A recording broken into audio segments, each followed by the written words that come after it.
I was looking down the 5-year plan and just realizing, I don't think I want my life to look like this for the next 5 years. And I don't know if I'll survive it. And so I knew there had to be a different way to approach this, but I couldn't see a way to keep growing revenue without just stacking more clients and more projects. Welcome to the Smart Gets Paid podcast with me, Leah Niederthal. I help women land higher paying clients in their independent consulting businesses, but I've never been a salesperson. My background is in corporate marketing, and when I started my first consulting business, I learned pretty quickly that it's about 1,000 times harder to sell your own stuff than it is to sell someone else's. So I taught myself how to do it, and I created the sales approach that I now share with my clients so they can feel more comfortable in the sales process, get more of the right clients, and get paid way more for every client contract. So whether your client contracts are $5,000, $100,000, or more, if you want to work with more of the clients you love, do more of the work you love, and get paid more than you ever thought you could, then you're in the right place. Let's do it together. Thanks for tuning in, and don't forget to rate, review, and share. Hey there, Leah here, and thanks for tuning in. I hope that wherever you're listening to this, wherever you are right now, I hope you're having a great week, making some good progress in your business, and taking some time for you. So recently in my social feeds, I've started to get targeted with videos about home storage hacks or like staying organized. I think I searched for like some home storage item at one point, and now that's like all I see in my, suggested feed. And usually I would just scroll past them, but I started noticing something. So just a few examples of what I'm talking about. So there was the video where they showed you how to take a kitchen drawer and turn it into a charging pad. So you and the family can like put your devices away and not be on your devices all the time and also charge the devices, right? Or there was another video about how you can have a dedicated like movement room for kids with a climbing wall and other stuff for them to shake their sillies out and burn up some energy. Or there was the one about how you can create this like cool hidden drawer under your kitchen cabinets where picture like you kick it and it sort of pops out and that's where you put your shoes, right? Like for hidden shoe storage. And I watch these things and I'm like, okay, that's cool. And my immediate next thought is like, that is not for me. Not that it's not a good idea, but it just doesn't fit with my life. Because let's be clear here. We rent an apartment in Brooklyn. I don't have extra drawers I can just sacrifice to like non-critical things. I can't build out my cabinets. I don't own this place. And we definitely don't have an extra room. I mean, what's that even, right? But we don't have an extra room that we can just turn into a climbing gym. These could only be possible in a house with a lot more room, right? Like a house in the suburbs. And since I don't live in a house like that, these just aren't for me. And I feel like we're so bombarded with advice and guidance that sounds, basically like all caps, like you should be doing this, that sometimes it's hard to take that momentary step back and say, wait, that just doesn't fit with my life. And it happens a lot in business advice too. There's a business coach who, I listen to his podcast every now and then. And I'd say over the years, I have picked up some good nuggets from him on, running a business. But also, every now and then he'll say something that just reminds me like, wow, that just 100% does not apply to me because he and I live very different lives. I just heard something like this from him recently. So he was talking about like, in order to feel like he's had a good day, there are 3 things he needs, right? And then he goes on and he's like, well, the trick is, okay, so get this. His strategy in all this is to not rush, to take as much time as he wants to do whatever it is he's doing. So the example he gave was he's like, so if I'm lifting and I go over 60 minutes, I want to be able to do that. So, you have to be able to take as long as you want and not rush. And I'm like listening to this and I'm like, oh, really? Take all the time you want? Like have nowhere to be and no one who needs you? And I'm realizing, I sound a little snarky here, but like really, yeah, if I had no responsibilities to anyone else, it would be easy for me too, to just take all the time that I wanted. But we have a 6-year-old and a 3-year-old. and I need to be home at a certain time. And there's dinner and bath time and bedtime and really all the things at all the times, right? I mean, can I tell you one thing I did on my birthday this year that sort of like illustrates this point? So this was my birthday, right? I took the day off and my wife and I went out that night, but during the day, I had the day to myself. So I went on a bike ride because I love cycling, but that's not even the point. In the afternoon, okay, ready? Wait for it. I read a book at a coffee shop. And I have to tell you, it felt so decadent to just like sit and read a book for as long as I wanted. So yeah, the business advice to just take the time that you want and not be in a rush doesn't apply to me because he doesn't have my life. And I was thinking about this as I was editing this episode because this is the exact thing my client ran into as well. She found herself trying to take advice from people who didn't have her life.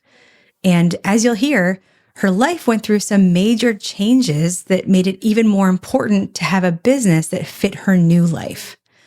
So today I'm talking to Brynne Krispin, who runs the boutique social media agency Cause Focus.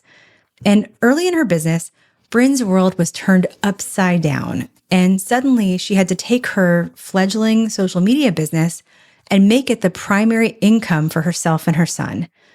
And she did it. But after a year, she was so burned out. So she looked for advice on what to do and she joined some coaching programs. But she quickly discovered that the advice she was getting was basically for, let's just say, people who aren't the primary caregivers of their children. Okay. So this story, Brynne's story that you're going to hear today, is a story about what happens when you find the right advice that fits your life. And you're able to transform your business from one that completely burns you out to one that makes you even more money while working less and gives you spaciousness in your life.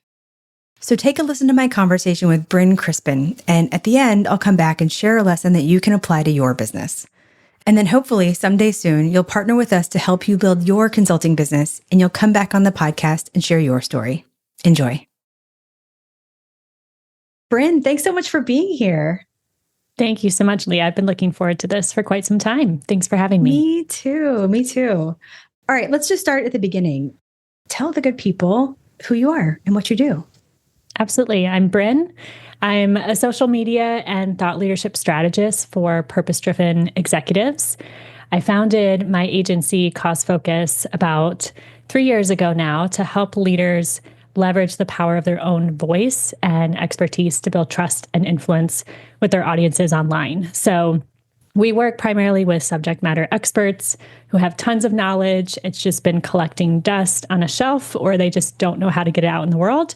And we partner with them to bring it to life and leverage this to help them bring it new revenue opportunities for their business or organization. Awesome. And so what kinds of organizations have you typically worked with? So we specialize in social impact organizations. So that looks like typically a nonprofit or a purpose-driven business. Often they have sustainability as a core value in their business mission. Very cool. And you've been doing this for 3 years. So what were you doing before this? I was in-house working at a nonprofit out here in DC, leading their social media. It was a large NGO. And I was loving it. It was truly a dream job for me. And one of the biggest things that changed was that I had a baby. And as many of us know, is that a change? I don't know. Completely turned my life upside down. Welcome change, but nonetheless a huge one. And so I was going through just a lot of decisions at that time, figuring out, just staring down burnout and, how the world of social media is. I was just coming off of the 2016 election. And even though I was at a nonprofit, it still just impacted my work and day-to-day life. And then I had this new baby to take care of. So I made the decision to take the leap and start freelancing and just try to do my own thing for a little while. And then you throw COVID in there, and it was just a lot to be dealing with as, I'm a young mom and trying to figure out how to go out on my own as a freelancer. But I was also loving it. And I just saw that lasting for a while until my son was old enough to go off to school, or if we had more kids, those younger kids could go off to school. So it was a good flexible option for me. And then at the end of 22, I started realizing that I was going to be going through a pretty unexpected and difficult divorce. And suddenly having to figure out how to be the sole breadwinner for myself and my son, when before my income was really just pocket change. Like it was vacation money, it was fun money, and now figuring out how to essentially 3 times my income within the matter of 2 months. So I had a lot of decisions to make. It was extremely hard. And I just rolled up my sleeves. I put my head down. I started tapping into my network, started to get really clear on what I wanted to do and what I wanted my life to look like. And, nothing will make you do that other than your whole life blowing up in your face. Totally. So that lasted for a year. So the first 3 months, I met my goal. I 3 times my income. I was getting new clients. I was growing the business. I went from having just me and one contractor to then hiring 5 additional contractors. Things were seemingly going really well on paper, but I reached out to you almost a year after that because I started just feeling, again, the burnout. I was looking down the 5-year plan and just realizing, I don't think I want my life to look like this for the next 5 years. And I don't know if I'll survive it because I was just working crazy hours. I was just stacking on clients and clients and projects. And so I came to you because I knew there had to be a better way.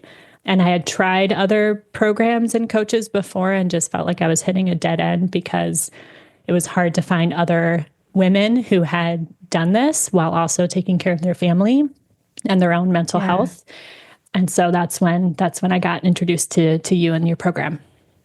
Yeah. Oh my gosh. And I mean, I remember hearing about some of this in our early conversations, and I'm sure there are, and wait, let's just pause because holy shit, that's just like, it's a lot to be dealing with. I think anyone listening would commend you for going through all of that, rolling up your sleeves, doing what you had to do, just sort of like forging ahead, because where else could you go besides ahead? And I think that some people are wondering as you're listening to this, or as they're listening to this, like, okay, you went from like this news and having to really do this and you did 3x your income. I'm sure that there are people that are like, wait, how'd you do that part? I mean, understanding that it resulted in like a tremendous amount of burnout, and we're going to talk about, that, but like, what did that year look like? That's a great question. And I still look back, I'm like, how did I do that? Honestly, I mean, LinkedIn was huge during this time. Like I didn't have an ad budget to spend to promote myself. I also didn't have the ability to go out in person and meet people because I had to pick my son up at the bus at 3:30 every day. So I just went full on to LinkedIn. I started posting 3 times a week. Again, it's organic. And I just started connecting with people, just sharing what I do, what kind of projects I'm interested in, asking them questions. So if I messaged them, it was never a sale. It was just like, hey, I'm starting to get a sense in social media, like this is a need, or this is something really interesting that executives are struggling with, and just hopping on a call and having a conversation about that. So coming at it from just trying to build as many relationships as I could, not knowing if it would lead to business or not, just exponentially grew my own personal network, even if I couldn't be there in person and see them and do the happy hours and that sort of thing. So that would be, I think, the number one thing that really helped me grow as fast as I did. Yeah. And which is why I center my business around it right now. Of course. Well, it's interesting because, there are a lot of people who come out of all types of like marketing and communications who can do some of the things that they do for clients really well, but it's really hard to do it for yourself. Did you find that, or was it just like, you don't have a choice? You just sort of have to do it and rip off the Band-Aid and not worry about, ooh, does this feel weird?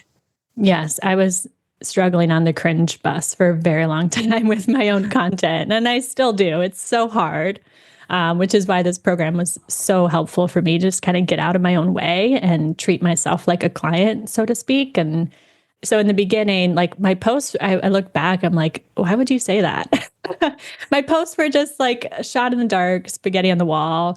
P.S. So were mine. When I look back at my posts from like when I first started doing LinkedIn, I was like, oh gosh. Oh yeah. But yeah, the key was just getting started. And I think the more I did it, the more rhythm I got into, the cadence, and the more I got, the biggest thing I think was the listening piece. So like I would just go into the comments and seeing what people were asking about, and then doing the DMs again, just trying to start a conversation and just being really meticulous about jotting down what people were asking about and what their struggles were. And then I just started building more content around that versus what I thought people wanted to hear, what I think they might be interested in. So that kind of helped me get out of my own way, so to speak. Totally. I also think that there's this phrase that you might have heard me say in the academy. It's like, imagine you're being chased by a bear, because I think that a lot of us want to do great work. We want to do the right thing. We want to we want to sound smart in our content and in our marketing. But as a result, we're tiptoeing into the marketing piece. Mm-hmm. And so I'm like, well, if you have a really thin pipeline, or in this case, if you have to make this happen, that's the bear, you know? And so imagine you're being chased by a bear. You don't have time, or, you don't have the ability to nitpick every word and say oh, is this all right? Or whatever. Cause you just have to run. Imagine you're being chased by a bear. I don't know if that was absolutely. I felt like so many things became extremely clear to me, not just in business, but in life. Who do I want to be spending time with? What do I want to fill in my head?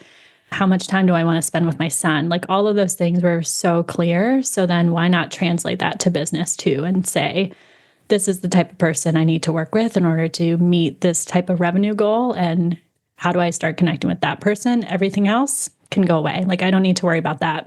So it's kind of sucks that it takes your life turning upside down to realize that. But I'm also so grateful it happened at the time it did, because my business was 6 months old when I started going through those significant changes. So in some ways, I think it helped starting from scratch, because I could literally build everything around what I needed versus, again, what you think people will need or what you think is important. Yeah. Well, so a year after just essentially being chased by a bear and doing all the things and drumming up all this business, you said you sort of hit this point of burnout, or you recognize really the burnout again. How did that play out? I mean, what did that look like for you? Yeah, I realized I didn't want to be running from the bear forever. I think I was really happy with my work. I still loved it. I still, I'm really competitive. I actually kind of like the sales process. So that didn't intimidate me, but it was just seeing the amount of work I was stacking on my plate without a plan for it to be sustainable for me in the long run. And then I was just losing time with my son, or I was losing time, at the gym and just my own health. And so I realized, and I think just coming from the nonprofit world, I think I got stuck in scarcity mindset and just having that mentality of just roll up your sleeves, put a smile on your face because you're doing good work for good people. And this experience forced me to be more honest about, okay, I can't do that good work if I'm suffering, or if I'm not sleeping well at night, or I'm, having a panic attack. Those things need to come first. And so I knew there had to be a different way to approach this, but I couldn't see a way to keep growing revenue without just stacking more clients and more projects. So I started working with another business coach, still kind of hit a wall because they had a program that was more built toward men who aren't the primary caretakers of their family, definitely not a single mom. So I learned a lot, but I still felt like I just kept hitting this wall of I know there's got to be a better way to do this. I don't think I have to go back to get a full-time job, 9 to 5, in order to make this happen, but I couldn't see the way out. And so I was kind of in a crossroads when I came to the program, because I had hoped that there was a better way and that I knew there was a way out, but I couldn't see it for myself. Yeah. When you say this, the better way, what did you want it to look like? How do you want things to be different? Mm-hmm. Well, it's funny, on our first call, you drew that little triangle with the mental, emotional, financial. And my mind thinks like that, in diagrams and pictures. And I had that in my head already of those 3 things equally important. And I just felt like I couldn't find a business model or a structure that had those 3 things. So when you said that on the call, I was like, okay, she gets it. She's definitely been there and trying to balance all those three things. Because I'm very much a quality over quantity person. I'm not trying to like make tons of money to get a lake house and like travel the world and do all these extra things. Not that there's anything wrong with them, but my priority was my son and trying to heal and recover from a very hard year. And I also just couldn't allow my revenue to suffer while I was taking care of myself and my son. So in my mind, success was having a really balanced triangle of all those three things and feeling like I had options and flexibility to pursue what I needed in a certain time and different seasons. Because I knew there were so many unknowns. Like I knew there were a lot of things that were going to happen that I didn't know what to do about or how to do them. But I knew I needed the flexibility to kind of move and ebb and flow with what was going on in life. So having a business and growing it in the way that was valuable to me, I was able to give myself those options in a way that, just a standard 9 to 5 wouldn't be able to do that. Totally. I think that, you came to, and I remember this from our first calls, like you came to a point where you were almost like a victim of your own success because you had, really put your nose to the grindstone and done this and like, gotten your revenue to where you needed it to be. But it's easy to get kind of stuck there because what you're talking about, just for everybody, is the three types of profitability, right? Financial, professional, and emotional. And you want the financial to go up, but not at the expense of the professional and certainly not the emotional. And so you get like caught in this trap where you can't take on more, but you can't take on less, right? And so really, what we see, and, I talk about this a lot, is like we have to make every engagement more profitable, right? We have to get you paid more for the same work or less, essentially, by making every engagement more valuable and more profitable. And, oftentimes one outcome of that is like the client gets better results also. So, so that's what we have to, when you say you sort of hit a wall, I mean, that's the wall, right? Mm-hmm. It's like we have to sort of dislodge some of those things and really make all the work more profitable. Mm-hmm. Well, so let's fast forward to today and how things are right now. And then let's talk about sort of some steps you took to get there. And I am totally going to tee you up for this because you posted something at the end of the year that I was like, I almost like welled up with tears. I mean, it was, anyway, can you share, sort of bring us up to speed, share what you shared? Sure. Yeah. I fully welled up with tears too. I was going over my numbers for the year and I'll preface this by saying this is hard work, but I was looking over my numbers. You're talking about the year of the bear or this year with me? Just this past year, 2024. Okay. I mean, I will say like, this is hard work. This is why you can't do this in 2 weeks or something. But anyway, I'm going to exactly. Keep going. So I was looking over my numbers and I realized our revenue grew by 18%. But the number of clients I worked with declined by 37%. So I was looking at that gap and I was like, okay, I'm on the right track here. This is working. All that hard work I put in throughout the year of just struggling with messaging and just getting the right type of client in the door, I realized had paid off because now I was making the revenue that I needed to and growing more, but 37% less new clients that I had to bring in to do that. That's amazing. I mean, even still sitting, hearing it again, I'm getting goosebumps. And you're right. It is hard. There are a lot of pieces of this, we can't press a button and this happens, right. We're sort of working on a lot of things, but, it's so, I know it wasn't spa relief day or whatever, but I hope that it provided some validation, that yes, it's not just more work, it's the right work. Exactly. Yeah. And it just feels like I'm going into this year feeling so much more stable and confident in what I'm doing and why I'm doing it. And to your point, it's also added more value to our client base. They've come to me and said wow, did you go on a wellness retreat? Because your clarity of thought is on point. You're pumping out a ton of work. And I'm just like, no, now I know exactly what I need to do. And it's amazing. And I remember you said on our call too, like the little car that you pull back, and you felt like I was that car that was pulled back and I just wouldn't let go because I didn't know what direction to go in. And I feel like I'm able to let that car go, which is a fun feeling. It's a good feeling. That's so nice. I mean, yeah. I mean, think about if you're working with, what was it, 37% fewer clients. Imagine how much more every client gets, not of like just pure driving work, but like you have space. You have space. You have margin in your life and you have space in your brain because you're not trying to like, service so many clients in one day. I mean, I've had days in the past, like when I was doing sort of direct service work where like I had touched every client that day and it was exhausting. I mean, there's nobody gets the best work, know? No, especially with what we do where we're literally like putting their hat on and walking in their shoes and trying to speak like them and talk like them. Like that's a lot of mental work that we do for our clients because we want all the ghostwriting that we do to sound exactly like them. So to be able to really go even deeper with these clients and understand them on a deeper level.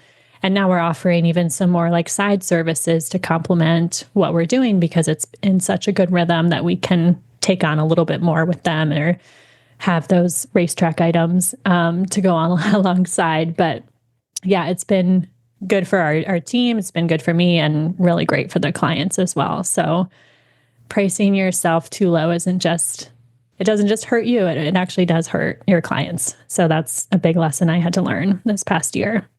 Oh, so well put. You're so right. Well, so let's talk about some things that helped you get to this point. I mean, what have been, 2 or 3 of the biggest game changers that made the biggest difference this year? Yeah. That darn painkiller statement. I mean, which I'm still working on and it's still not finalized, but I think just the process. Yes, it never will be. It's I say this all the time, you're always going to come back to it. Even I do. So, all right, anyway, keep going. Yeah. Painkiller statement. I think about that as just that process of getting super clear about what I do, why I do it, what the outcomes are when people work with me. And that is now always top of mind, no matter what room I'm in or who I'm talking to, whether it's a post or a podcast or I'm at an event. I have that so clearly defined now. So that way I've seen like personal referrals increase from that. LinkedIn referrals have increased from that just because I'm like driving that home in every single thing I do. So that was something I was so vague and unclear on before I started the program because people have a lot of different ideas of what social media is. And I think I just kind of like let that flop me around of like, yeah, we do social media audit and strategy and we work with nonprofits, but we also do this other thing on the side with executives and thought leadership. And it was through the conversations with the program that I realized, no, we're doing a lot more than just social media content. Like we're executive coach and communications, and we're helping people decide how to comment on a big political issue sometimes. So just really getting clear and defining that was huge. And then I think just shortening the sales cycle too. Before I was getting on a discovery call and then doing email follow-up and then maybe another call and another email. And now I feel like it's just a quick call. Oftentimes they already feel like they know who I am and they know what I do before they even get on that call. And then it's typically just another email follow-up or one more call to kind of seal the deal. So that sales cycle has just drastically decreased, which is saving everybody time, which is an amazing thing. So I love that because I think that, especially when you're doing the work and you're doing the biz dev, I think we don't really realize like how these longer sales cycles really, of course, wear on us, but you can also go broke, like waiting for things to close. Yeah. And like waiting for the things in your pipeline to actually make a decision. I mean, do you have a sense of like how long things used to take before and how long it takes now? So the average from 2023 up until I started the program, it was on average like 6 months to get from like first call to close. Now it's typically a month or less. Yeah. Whoa. That's amazing. Yeah. And that's a lot faster than what we typically see. I mean, I think everybody who's listening to this has probably heard me say 100 times, like the typical B2B sales cycle can take anywhere from 3 to 18 months. Now, 6 months is like on the lower end of that, but still, you have bills to pay and people to pay and, your own sort of mental health to think about and your own bandwidth and burnout. So the fact that you're now getting the right clients, they're paying you more and they're saying yes in a month. I mean, that's a great combination. And I also had to get over the fear of like, well, what if these fewer clients, now that I'm focusing on the fewer clients versus stacking clients, what if they all go away? Or like, what if half of them cancel in a month? And I just had to kind of work through that internally, of that fear mindset of knowing that even if that happens, I have a great offer. I know exactly the value that it provides to people, and I can go and get more work if that happens. It hasn't happened yet, and I feel like it's not going to happen, but it could. You never know, especially with the world we're living in now. There's a lot of uncertainty, but I feel like I came into this year, even with all the volatility happening in social impact and seeing friends get laid off and seeing, budgets just completely disappear, and being able to still grow our client base and get more leads because that offer is so clear and the value we provide is so clear. So, if you're feeling that fear mindset creep in, I would just say, try to just close it out. Instead, focus on just your offer and what you're really, really good at. And people will see that no matter what the market is doing. I find it so interesting that you're like, basically, a lot of things are going right, but on some level, you're like waiting for the other shoe to drop, and I think that a lot of, of us feel that way to some degree. They feel like whether it's, you've gone through an actual traumatic situation where the bottom did drop out, right? And, working through that, to just everyday stuff where we feel like the client's going to find out that we don't know what we're doing, or everyone's going to, like, I'm going to say something, I'm going to make a wrong move and they're going to cancel their contract. Like, we're just sort of waiting for something to happen or worried that something's going to happen. But the truth is, like, you do great work and your clients, love you and you're getting results for them. And yes, all these other things, like your offer is tight and all that stuff. But like, what is, I don't know. I don't know what the question is, but it's like, what's that about? And yeah, I don't know, but I fight that. I started and those things did happen last year. Like, we did lose clients. We had big mistakes we had to correct with a client and they ended up staying, so it's not like those fears are completely invalid. They're real things that happen and problems that you have to solve. But I started just a list on my phone in my notes app of just like all those fears that actually happened, and then how we responded and how it went okay. Like, it was still okay at the end of the day. And so I try to look at that as much as I can when I'm starting to sense that creep in again, because now I have a track record and proof that the world doesn't always fall apart if you lose a client or if you make a mistake. But it's still something that's just always in the back of my mind. I'm glad I'm not the only one who deals with that. You're definitely not. All right. So painkiller, shortening the sales cycle, 2 game changers, and then just observing the fear and knowing that things are going to be okay. Is there anything else that really made a big difference for you this year? The community. I mean, I have loved getting to know just other members of the community, feeling like I have a support network around me. In that first year where I was like being chased by the bear and just truly survival mode, I definitely took on like hyper independency of feeling like this is my responsibility. I've got to figure this out for my own. Like, no one else really understands what I'm going through or what I'm trying to do. And I think that definitely hurt me when I was trying to scale and grow. So this past year, having that community around me to just be like, hey, I'm dealing with this issue. Like, has anyone else seen that? And just having 2 or 3 people respond with like, yeah, I had to deal with that last month. It's just like, oh, okay, I'm not alone. And, I'm not the abnormal, weird person here. Like, this is a very common problem. And then just, having a network of women who are figuring out how to balance work, and many of them are moms, and just having that network of support is something I didn't have before. So that's been extremely valuable. Yeah. Oh, I'm so glad. I'm so glad it was helpful. And I'm not sure if you had this type of conversation with people, but like you mentioned everyone's a woman. A lot of them are parents. And, there are a lot of women in the group, in the program who've gone through divorce or are going through divorce. And they're now, the primary breadwinner in their family. And so, yeah, it's, from what I've seen, it's different than a lot of programs out there. I always say it's like the best place on the internet, but I think sometimes we don't really realize. Yay. Thank you. I think sometimes, and I'm not even a joiner, right? So sometimes, like when I get in a community, it's like I never think I need it until I'm there, and then I realize how much I needed it. Yes, I grew pretty skeptical of communities because I had joined and canceled a number of them before I found yours. So I was really kind of weary and skeptical by the time I found this one. But every time I hop in there, there's just so much value. I feel like I'm getting free, like thousands of dollars of advice every time I just go into the Slack chat. So it's been incredible to have that at my fingertips. That's so awesome. So obviously, if you are making more and working less, right, or working with fewer clients, I mean, that's sort of like the whole point of value-based pricing and the work that we do around that. How did you think about value-based pricing as you were looking at your services?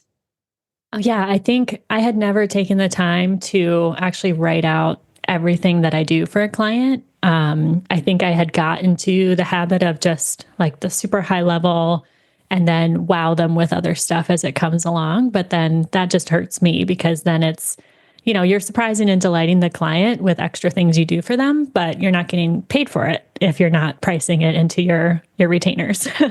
So I was the one being hurt at the end of the day. So I think I just started just being more intentional and honest with myself about what I was actually doing for the client and the value that it brought to them.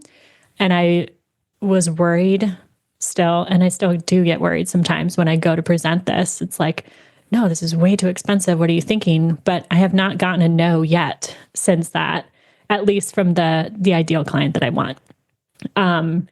So yeah, I think, again, getting that fear out of your mind and just seeing your own value and presenting it confidently, knowing that all the work and time that goes into it, and the value it can bring to the client, and just positioning the offer as those outcomes are what you're going to see when you work with me, was extremely helpful. Totally. And you have to have a level of confidence to say that, like I think a lot of people, they're afraid to own it. They're afraid to say that. And I think that one benefit, just on the confidence piece is like, one thing I love about value-based pricing is like the first sale is to yourself, like when you look at your offer now, like, what do you think? What does it tell you? I think it could probably go up. So what I started doing differently was I started factoring not just time, but like the mental capacity. So maybe a task only takes an hour, but the mental load it takes to do that task is like 30% or whatever of my day. And, it's not like you just close your laptop and walk away. Like some clients, their issues or things that they deal with or things that you're trying to understand on their behalf follow you throughout your day and your week. And so that was not something reflected in my pricing at all, which it is now, because now I need to protect my own mental health and capacity. I want to be able to go to my son's basketball game and really enjoy it and not be, getting texts from a client about some major time-sensitive thing. So having that built into the contract and then just being able to communicate to them really clearly why I have it structured that way has been just a great educational opportunity too for the clients. And I haven't had a client come back and say like, you're charging way too much for that. Is that even a thing that you do? Those fear mindsets that come in. So yeah, I think being honest with yourself, outlining it, and then factoring in the emotional, mental capacity that it takes to actually do the job really well will validate those value-based pricing that you have. That's so awesome. I think I love that, the mental load as well. So fill in the blank for me, if you would. I almost didn't work with you, or I almost didn't join the program because, what would you say? Because I tried other coaching programs and just hit a wall and felt like they didn't quite understand my challenges or the unique service that I offer, the unique challenges I have with just doing this as a single mom. And I had tried those before and felt just like I was hitting a wall. So I almost didn't go for it because I thought, and they all sell really well. So they all get you in the beginning thinking, we get you, we've been in your shoes, they know the language to use. But I think it was the call with you of just like hearing those examples that you shared about other people in the program. I also remember you sent the podcast interview with Jill, who had a really similar story to mine. And just hearing that example was like, okay, this is very different from anything I've heard before. Really took me across the finish line. Oh, I really appreciate that. And you're right. I mean, I think I hear that a lot because I work with women in, as you know, the messy middle, and nobody's starting out from scratch, which means they've tried some stuff before, but and not everything is the right fit. But when you find the right fit, I think that's when you can really succeed. Brynne, what would you say to anyone who's in the position that you were, back then? Like back then, meaning you had been running from the bear, you'd been in survival mode, you were feeling burnout. What advice would you give her? You don't have to do it alone. There are incredible people out there who want to see you succeed and want to see you thrive and will be with you every step of the way to get it done. And you don't have to feel like you're in this battle all by yourself and you have to figure everything out all by yourself. I think having that mindset early on held me back from doing what I love and doing it really well. And then having this community and having women with like 20, 30 years of experience that I could lean on and just trust without question. It's almost like I compare it to going to Costco where it's like, I just know when I go to Costco, like I'm going to get a good deal. Things are going to be good quality. I don't have to think about it. And so I feel like this program was like, I just needed a break. I didn't want to have to make more decisions. I didn't want to have to worry if I was wasting money or time. I just wanted to go trust the people who were in it, trust that they had my back and they had my best interest in mind.